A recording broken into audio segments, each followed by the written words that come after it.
With fall migration underway, did you know that you can help birds safely journey to their wintering habitat by taking part in Lights Out for the Birds? If you haven't heard about it, you're not alone. Amanda Boer with Audubon Dakota joins us today to talk a little bit about this. We're all very excited. We thought, how did we not know about this? So let's start with, what is Lights Out for Birds? Yeah, so thank you for having us here today. Lights Out for Birds is Audubon's national effort to reduce light pollution during migration months. The strategy is pretty simple. We want to convince building owners, managers, and community residents to dim or turn off non-essential lights during migration months.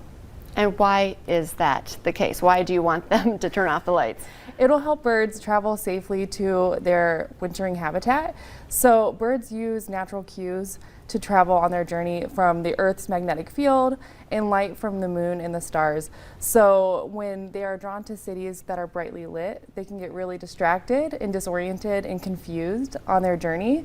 So two things can happen. They are so distracted and disoriented that they end up circling the skies, or they'll collapse from exhaustion, which will make them really vulnerable to other natural threats, or they will actually collide directly into buildings, which can harm them really greatly.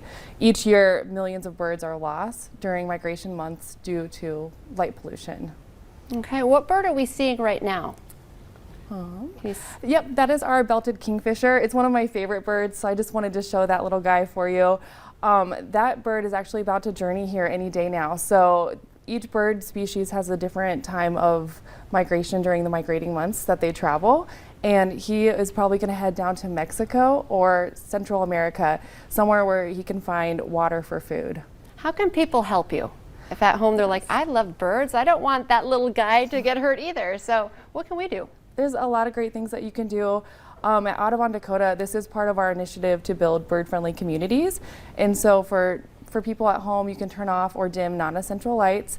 If you're leaving your office for the day and you have a brightly lit atrium or lobby, we encourage you to turn those lights off at the end of the day if no one's going to be around and using them.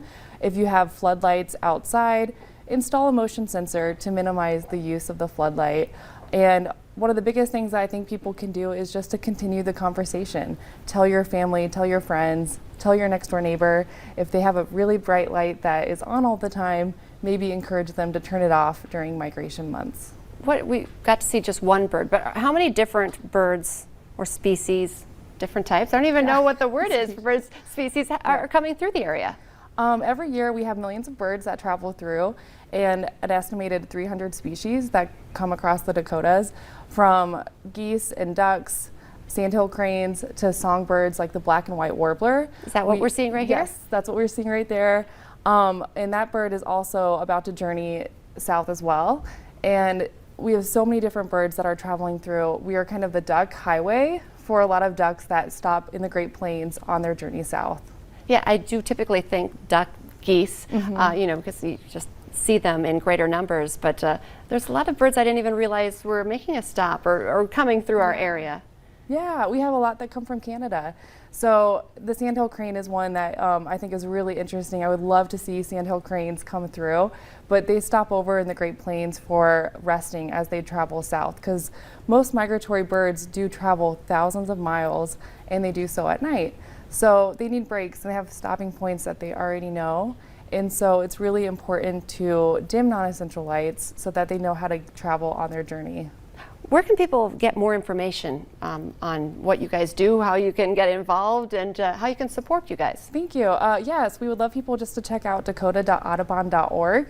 And we have a lot of information on there for just bird community safety and recommendations for people and what they can do at home. You can learn about the different birds of the Dakotas, and also we like to talk about native plants that we can grow in our own gardens or in our backyard to help birds have, you know, food available and safe habitat from their home. Amanda, thank you so much. It's fascinating. I'm so glad you came on to share a little bit more, and I didn't know this resource was there. So we'll try to get a link up to your website on our North Dakota Today Facebook page as well. Thank you so much. Thanks for coming in. Stay with us. Coming up next, your daily dose of motivation.